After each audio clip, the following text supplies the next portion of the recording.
నకిలీ మద్యం నివారణకు ఏపీ ప్రభుత్వం చర్యలు తీసుకుంది. పలు నిబంధనలను అమల్లోకి తీసుకువచ్చింది ఎక్సైజ్ శాఖ. క్యూఆర్ కోడ్ను స్కానింగ్ చేశాకే మద్యంను అమ్మాలని నిబంధన తీసుకువచ్చింది. ఏపీ ఎక్సైజ్ సురక్ష యాప్ ద్వారా తప్పనిసరిగా స్కాన్ చేయాలంది. ప్రతి మద్యం దుకాణం, బార్ దగ్గర ప్రత్యేకంగా బోర్డులు ప్రదర్శించాలని ఆదేశించింది.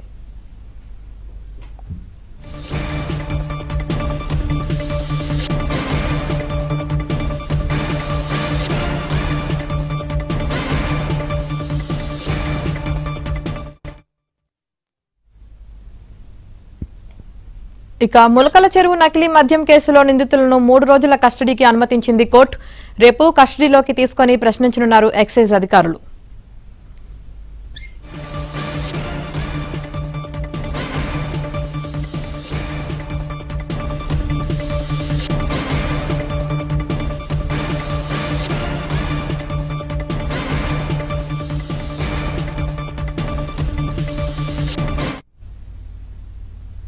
ఇక ఎక్సైజ్ శాఖ తీసుకువచ్చిన కొత్త నిబంధనలపై మరింత సమాచారం మా ప్రతినిధి సత్య అందిస్తారు. సత్య, ఈ కల్తీ మద్యంపై ఏపీ సర్కారు కీలకమైన ఆదేశాలు జారీ చేసింది. ముఖ్యంగా ఓవైపు కల్తీ మద్యం వ్యవహారంలో సిట్ దర్యాప్తులో సంచలన వాస్తవాలు వెలుగు చూస్తున్న తరుణంలో ఈ కల్తీ మద్యాన్ని నివారించడానికి ఇకపై ఇటువంటి సమస్య రాకుండా ఉండేందుకు కఠినమైన చర్యలు అయితే ఏపీ ప్రభుత్వం తీసుకుందని చెప్పుకోవచ్చు. కొద్దిసేపటి క్రితం దీనికి సంబంధించి నిబంధనలతో కూడినటువంటి ఉత్తర్వులను ఆ శాఖ ముఖ్య కార్యదర్శి ముఖేష్ కుమార్ మీనా విడుదల చేయడం జరిగింది. రాష్ట్రంలో నకిలీ మద్యం నివారణకు అవసరమైన చర్యలు చేపట్టాలని దాంట్లో స్పష్టంగా పేర్కొన్నారు. మద్యం దుకాణాల్లో, బార్లలో నిజమైన నాణ్యమైన అమ్మకాలు జరిగేలా ప్రత్యేక చర్యలు తీసుకుంటున్నట్లు, అదేవిధంగా అక్కడ బోర్డులు కూడా ఏర్పాటు చేయాలని కూడా స్పష్టం చేశారు. నకిలీ మద్యం నివారణకు పలు నిబంధనలను ఎక్సైజ్ శాఖకు ఈ ఉత్తర్వుల్లో ప్రత్యేకంగా సూచించారు. క్యూఆర్ కోడ్ను ఎప్పటికప్పుడు ఏదైతే ఎక్సైజ్ సురక్ష యాప్ ద్వారా స్కాన్ చేసి క్యూఆర్ కోడ్తో అది నిజమైనటువంటి మద్యం బాటిలే అని నిర్ధారించుకున్న తర్వాత దాన్ని అమ్మకాలు చేయాలని కూడా ఆదేశాల్లో స్పష్టంగా పేర్కొనడం జరిగింది.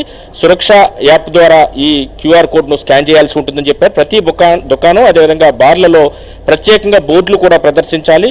ఇక్కడ విక్రయించే మద్యం క్యూఆర్ కోడ్ స్కానింగ్ ద్వారా నిజమైనది, నాణ్యమైనది అని ధృవీకరించాం అనే బోర్డులను కూడా ప్రదర్శించాలని స్పష్టంగా ఉత్తర్వుల్లో పేర్కొనడం జరిగింది. వినియోగదారులకు విక్రయించే మందు, అమ్ముతున్న మద్యం బాటిల్ యొక్క ప్రామాణికత ధృవీకరించుకున్న తర్వాతే వాటిని విక్రయించాలని చెప్పారు.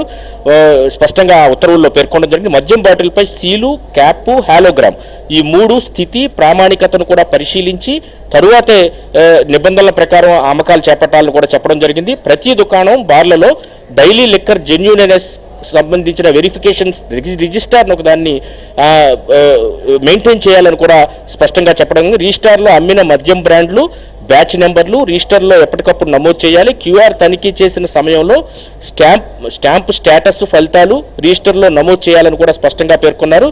ఏపీ ఎక్సైజ్ సురక్ష యాప్ డేటా ద్వారా రియల్ టైంలో ఈ మద్యం అమ్మకాలకు సంబంధించిన వివరాలన్నీ కూడా ఎప్పటికప్పుడు అప్లోడ్ అవుతాయని కూడా పేర్కొనడం జరిగింది. ఎక్సైజ్ సిబ్బంది ప్రతిరోజు కూడా మద్యం దుకాణాలు, బార్లు ర్యాండమ్గా తనిఖీ చేసి అక్కడ ఉన్నటువంటి రిజిస్టర్ను కూడా పరిశీలించాలని కూడా ఆదేశాల్లో స్పష్టంగా పేర్కొన్నారు.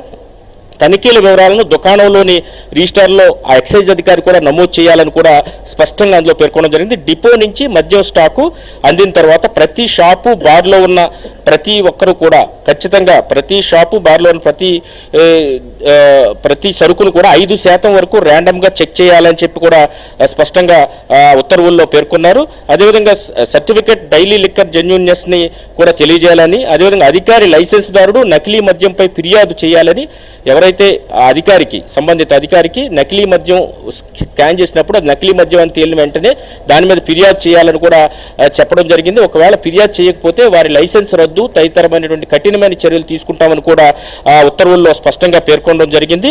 నకిలీ మద్యంపై ప్రజలు ఫిర్యాదు చేసేందుకు 24 గంటలు కూడా వాట్సాప్ నెంబర్, అదే టోల్ ఫ్రీ నెంబర్ కూడా అందుబాటులో ఉంచాలని, అదేవిధంగా తదుపరి చర్యలు తీసుకోవడానికి ఆబ్కారీ శాఖ ఎండీ ఏపీ బెవరేజ్ కార్పొరేషన్కు ఆదేశాలు జారీ చేశారు. ఉత్తర్వులు జారీ చేసిన దీనికి సంబంధించి కొద్దిసేపటి క్రితమే ప్రభుత్వం ఉత్తర్వులు జారీ చేసింది. ఇకపైన ఎక్కడా నకిలీ మద్యం ఉండడానికి ఆస్కారం లేదని కఠినమైన చర్యలు తీసుకోవడంలో భాగంగా ఈ నిబంధనలన్నింటినీ కూడా తీసుకొచ్చినట్లుగా స్పష్టం చేశారు. ఎక్కపైన క్యూఆర్ కోడ్ స్కాన్ చేసిన తర్వాతే మద్యం బాటిల్ అమ్మాలి.